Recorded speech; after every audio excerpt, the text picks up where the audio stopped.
Protect your DNA. BioPQQ can promote formation of new mitochondria. Infowarsstore.com. Now, let's talk about getting something better, and that is the reputation of the AR-15. It has been demonized unmercilessly since Orlando, but if you go back to previous shootings here in fairly recent American history, people have actually used the AR-15, but it was not used in Orlando. And because it looks similar enough to an AR-15 to the layman, they keep saying it was an AR-15, there's an AR-15, so much to the point that liberals are actually going out and shooting these guns and saying, how traumatized they are by it. Now, real quick, this is just something off the top of my head. I remember when Piers Morgan came down here, was it 2012, 2013, a lot of us in the crew, we went down there to see him at Houston, and he had that conversation with Alex. And he's shooting a fully automatic gun, and you can see clearly in the video that he is trying not to smile. He's having a great time shooting all these guns. Probably went out and had some, barbecue afterwards, got some spurs and a cowboy hat and the whole nine. But he wants to say that, you shouldn't really have these killing machines. But specifically, I want to mention somebody who shot an AR-15 and said it was so detrimental to their health, it hurt their shoulder, and it gave him PTSD, even though you can see, skinny, 16-year-old high school girl shooting them on YouTube just fine. But this guy said that it gave him PTSD and it made him feel bad, and it, hurt his shoulder and all this. And this is a rebuttal to that. This is the guy who actually said, I'm not going to shoot the gun on my shoulder, I'm going to shoot it on my nose, and you can see how that works out. Hi, my name is Chris Waller. I'm making this video in response to Mr. Kuntzman's article, which I'm going to link with the video. In the article, he said shooting the AR-15 was terrifying, caused a case of PTSD, and bruised his shoulder. Now, as I'm about to demonstrate, the recoil in this rifle cannot cause bruising on your shoulder, even if held improperly. Let me put my ear protection in real quick, and we will demonstrate. I'm going to fire this weapon off the tip of my nose.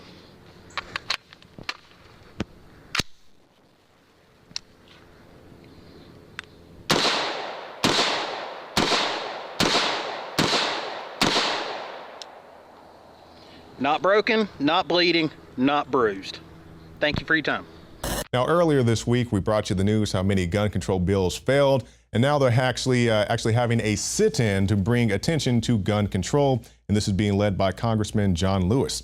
It says sometimes you have to do something that's out of the ordinary. Sometimes you have to make a way out of no way. And then basically they say that they started chanting, I'm sick and tired of being sick and tired, and no bill and no break, while they were out there protesting the failure of the gun bills. Now, I'm sure if you went out and talked to all these people individually, you'll get different answers as to what they think is the best answer to gun violence in this country. But this is what I always tell people. They say, well, how can you be for all the gun violence in the country? I was like, I'm not for gun violence in the country. I'm not for liquor store robberies. Joe Biggs is not for shooting up a school. Alex Jones is not for bank robberies. Nobody is touting gun violence as the way to go. We support self-defense. We support the Second Amendment. We support the right to bear arms. As I always say, the shotgun in my closet has never shot anybody, and I hope it never will. It's there in case I need it.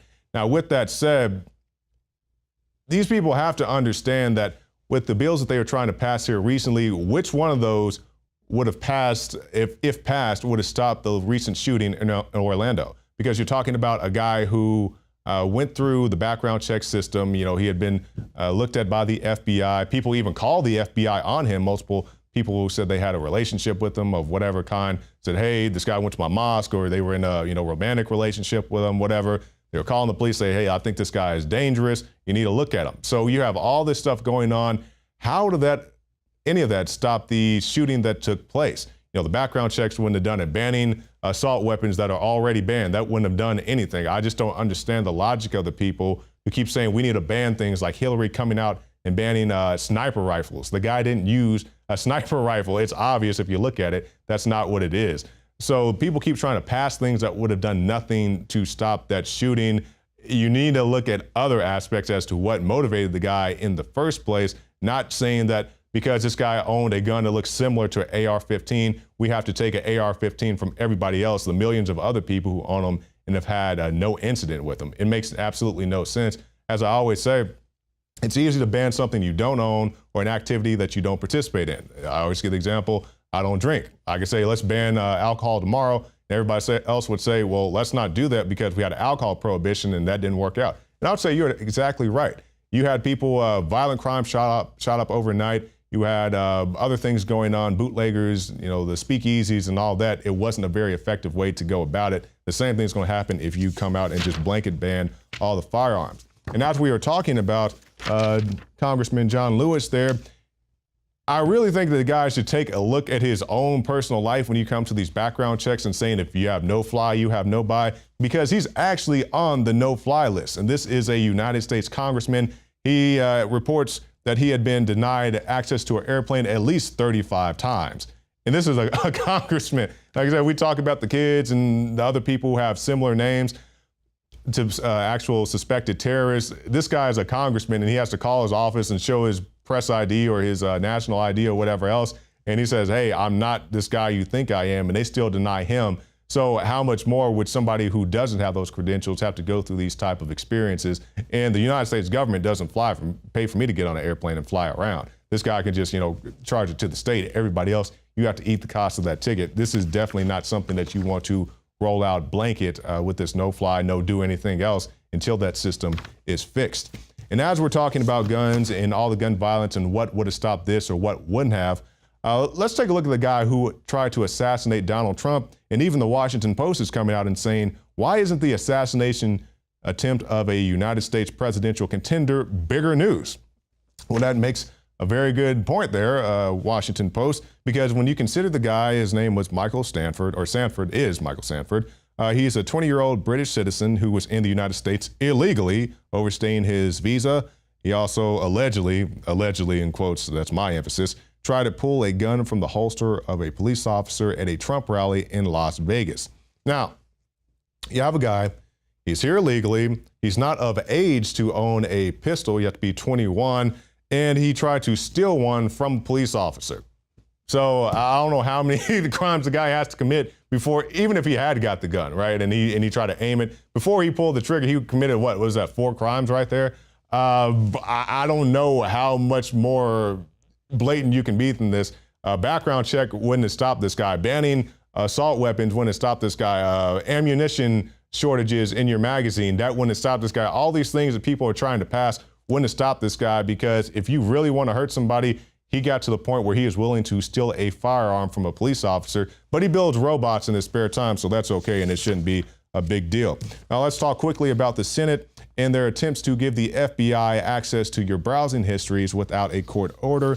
It says privacy-minded senators on Wednesday blocked an amendment that would have given the FBI power to your internet records, including browsing histories and email metadata, without a court order. That's called the Fourth Amendment, and you guys should definitely look that up. And finally, this is something that has got some news, but I think it needs more attention.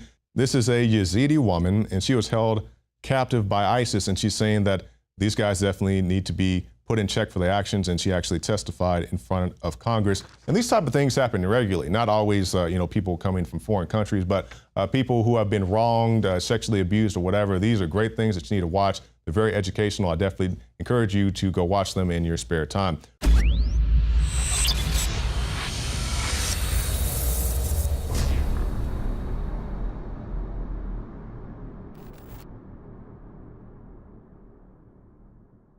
A lot of people ask me, what is the most important area of Infowars that runs the whole operation that is having such a big effect against the globalists? And I've said it over and over again, it is you, the listeners and the viewers, that send us the intel, the news tips, that support the broadcast, that spread the word. You are 90% of the operation or more. You don't stand beside us, you stand at the heart of Infowars. When I talk about the people at Infowars, from customer service, the shipping department, being just as important as our anchors, our researchers, our investigative journalists, and myself, it's absolutely true. Without this team that we've built over the last 20 plus years, we wouldn't be able to do any of what we've been doing. And that's what's so exciting, because we finally built up to a point where we now have the launch pad. Introducing AutoShip for InfoWarsLife.com, a new way to save time and money when you stock up on InfoWarsStore.com products. Again, ladies and gentlemen, when products are sold out, you're unable to get them, sometimes for months, but we hold back the products for people that have already signed up for AutoShip. When you choose auto ship before checkout on your order at InfoWarsStore.com, we'll give you 10% off and give you guaranteed delivery of out-of-stock products that are on your auto ship list. Plus, we're giving you free shipping on all orders above $50. Listeners have been requesting this for years because it's so easy to forget to reorder the products when you need them each month. Now it's finally here. Auto ship at InfoWarsStore.com and InfoWarsLife.com. It's easy. Go to InfoWarsStore.com, select your favorite product, click on the auto ship, and choose how often you want us to send you another order. As you know, I coined the term 360 win, and with the new auto ship feature at InfoWarsLife.com, it's a sure win. You add to that free shipping on orders of $50, it is a can't lose. Visit InfoWarsStore.com and save 10% off on your next InfoWars Life order by selecting auto ship at checkout and get free shipping on all orders above $50. That's InfoWarsStore.com or call toll free 888-253-3139.